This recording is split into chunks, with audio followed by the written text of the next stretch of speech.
வணக்கம் நண்பர்களே, ஜெயபிரகாஷ் பேசுகிறேன். நெட்வொர்க் மார்க்கெட்டிங்கில் ஜெயிக்கிறது எப்படி? சில ஃபண்டமெண்டல் கொஸ்டின்ஸை நான் உங்கள்கிட்ட கேட்குறேன். அதுக்கு ஆன்சர் தெரிஞ்சிருக்கா? அதுக்கான ஆன்சரை நான் சொல்லித்தரேன் அடுத்தடுத்த வீடியோக்களில். ஏன் நெட்வொர்க் மார்க்கெட்டிங் டிப்ஸ் நான் சொல்கிறேன் அப்படின்னா, இது பியூட்டிஃபுல் ஃபினாமினல் இண்டஸ்ட்ரி. நிறைய பேர் இதில் வந்திருக்காங்க, பட் முறையான பயிற்சி எதுவும் இல்லை. அவங்க கம்பெனி கொடுக்குற அந்த ட்ரைனிங் மெத்தடாலஜிஸ் எல்லா இடத்துலையும் ஒர்க் அவுட் ஆகாது.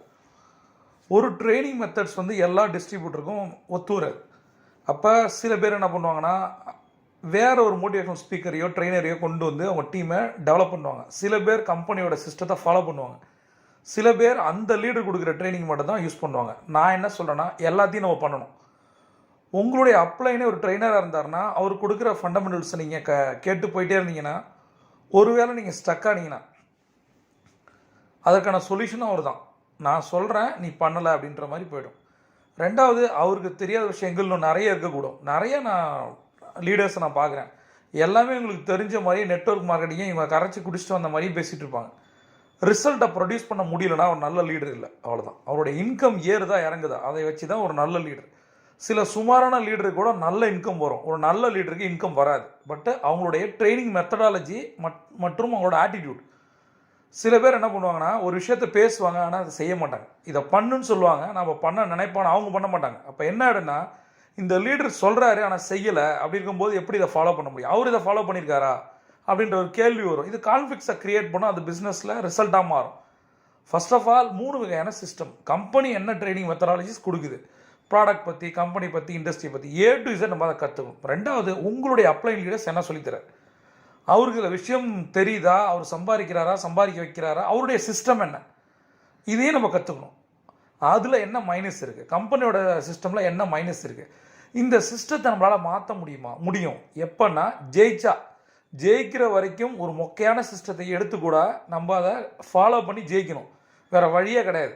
ஏன்னா அதை வச்சு தான் அவங்க ஜெயிச்சிருக்காங்க. அப்போ நமக்கு பிடிக்குதோ பிடிக்கலையோ அந்த சிஸ்டத்தை ஃபாலோ பண்ணி ஓரளவு காசு பார்த்த பின்னாடி உங்களுக்கான சிஸ்டத்தை நீங்கள் க்ரியேட் பண்ணலாம். அந்த சிஸ்டம் எப்படிப்பட்டது? ஒரு மோட்டிவேஷனல் ட்ரெயினரையோ ஸ்பீக்கரையோ வெளியிலேருந்து கொண்டு வரதுக்கு நிறைய ஃப்ரீலான்சிங் மோட்டிவேஷனல் ஸ்பீக்கர் ட்ரெயினர்ஸ் இருக்காங்க, நல்ல ட்ரெயினர்லாம் இருக்காங்க. நம்ம கம்பெனியோட ட்ரெயினரையோ அல்லது நம்மளுடைய அப்ளைன் லீடரையோ வச்சு ஓட்டாமல், ஏன்னா நமக்கு அது பிடிச்சிருக்கலாம், நம்மளுடைய டீம் பீப்புளுக்கு அதனால் ரிசல்ட் வரல அப்படின்னா கண்டிப்பாக அதை யூஸ் பண்ணிக்கணும். இது எதுக்காக நான் சொல்கிறேன் அப்படின்னா, நிறைய பேர் எனக்கு ஒவ்வொரு தடையும் நெட்வொர்க் மார்க்கெட்டிங் டிப்ஸை பற்றி நான் போடும்போது எனக்கு பர்சனலாக நிறைய கொரிஸ் வருது. இத்தனை வருஷம் ஒரு லேடி எனக்கு போட்டிருக்காங்க, நான் 8 வருஷமாக இருக்கேன், செகண்ட் லெவலில் தாண்டல, ஏன்? இது மாதிரி 3 இயர்ஸ்க்கு ஒரு தடவை நம்ம அட்லீஸ்ட் ரிவ்யூ பண்ணி பார்க்கணும். ஒரு பிஸ்னஸில் இருக்கோம், 3 இயர்ஸில் நம்ம சக்ஸஸ் ஆகலை அப்படின்னா அதில் நம்மளால் கண்டினியூ பண்ண முடியுமான்னு யோசிக்கணும். இப்போ இருக்கிற காலகட்டத்தில் நிறைய ஆப்ஷன் இருக்குது. 10 வருஷம் ஒரு கம்பெனியில் உட்காந்துருந்து சீட்டை தேய்ச்சிட்டு சம்பாதிக்காமல் போனால் நம்மளோட ஹஸ்பண்டையோ ஒய்ஃபையோ குடும்பத்தோடைய எதிர்ப்பை சம்பாதிக்க ஆரம்பிச்சிருவோம். நான் திரும்ப சொல்கிறேன், SCM ரொம்ப ரொம்ப முக்கியம். Supply chain management. ஒரு டீமில் இருக்கீங்க, ஒரு கம்பெனியில் இருக்கீங்க, ஒரு பிஸ்னஸ் மாடலில் இருக்கீங்கன்னா, ஃபுட்டு உங்களுக்கு கிடைக்கல அப்படின்னா 3 இயர்ஸ்க்கு ஒரு தடவை நீங்கள் ரிவ்யூ பண்ணணும். இது நமக்கு சரியான கம்பெனி தானா? இதை நான் ஏன் யோசிக்க சொல்கிறேன் அப்படின்னா, நிறைய பேர் 5 இயர்ஸ் 10 இயர்ஸ் உட்காந்துருந்துட்டு லாஸ்ட் மந்த் அவங்களோட இன்கம் 8000 ரூபா அப்படின்னா யோசிச்சு பாருங்கள். 8 வருஷமாக இருந்து ஒருத்தங்க 8000 ரூபா எடுக்கிறாங்கன்னா அது என்ன பிஸ்னஸ்? அதுக்கு வேலைக்கே போயிருக்கலாமே. மாதம் 8000 ரூபா எடுக்கிறதுக்காக 8 வருஷமாக உட்காந்துருக்கோம். அப்போ எங்கே தப்பு நடக்குது? அதை குவிட் பண்ண சொல்லலை. முதல்ல அப்ளைன் லீடர்ஸ்ட்டை அதில் அச்சீவ் பண்ணவங்க இருப்பாங்கல்ல, உங்களோட டீம்லேயே நிறைய லட்சக்கணக்கில் சம்பாதிக்கிறாங்க, பென்ஸோ BMW ஆடியோ வாங்குறவங்கள்ட்ட போய் சொல்லுங்கள், நான் 8 வருஷமாக இருக்கேன், நான் கஷ்டப்பட்டுட்டு இருக்கேன், என்னால் ஒன்றும் பண்ண முடியல. ஏன்னா இதை என்கிட்ட கேட்கும்போது ஒவ்வொரு கம்பெனிக்கும் ஒரு சிஸ்டம் இருக்குது, ஒரு பிஸ்னஸ் மாடல் இருக்குது. சரியா? நான் அதுக்கு தான் சொல்கிறேன், நம்மளுடைய நெட்வொர்க் மார்க்கெட்டிங் ட்ரைனிங் எடுத்து ஜெயிச்சவங்க நிறைய பேர் இருக்காங்க. உங்களுக்கு வேணும் அப்படின்னு நினச்சிங்கன்னா கீழே இருக்க லிங்கை கிளிக் பண்ணி என்னோட செக்ரட்டரிகிட்ட பேசிட்டு அந்த கோர்ஸ் எடுக்கலாம். இது ஒரு ஆப்ஷன் தான். சரியா? நான் சொல்கிற விஷயங்கள் பொதுவான விஷயங்கள் அப்படின்னும் போது உங்களுடைய அப்ளைன் லீடர்ஸ்க்கு தான் நீங்கள் யாருன்னு தெரியும், உங்களோட ப்ளஸ் மைனஸ் தெரியும். அதையும் தாண்டி நீங்கள் ஜெயிக்கலைன்னா ஒரு நல்ல ட்ரைனிங் ப்ளஸ் உங்களுடைய கோல்டன் அவர், அதை ட்ரை பண்ணி பாருங்கள். ரைட், இப்போ நம்ம பேசிக்கான விஷயங்களை பார்ப்போம். முதல்ல எதற்காக நெட்வொர்க் மார்க்கெட்டிங் வந்தீங்க அப்படின்ற ஒரு கேள்வி கேட்குறேன். உங்களுடைய ஒய் ஃபேக்டர் என்ன? எதற்காக இந்த நெட்வொர்க் மார்க்கெட்டிங்? இதற்கான கேள்விகளை தெளிவாக பதில் எழுதிங்க. முடிஞ்சால் கமெண்ட்டில் சொல்லுங்கள், நீங்கள் சொல்கிறது சரியா தப்பா அப்படின்றத நான் யோசிக்கிறேன். ஏன் இந்த ஒய் ஃபேக்டர் சொல்லணும்? அது ஒரு டிரைவிங் ஃபோர்ஸ், உங்களை மோட்டிவேட் பண்ணுறதே அதுதான்.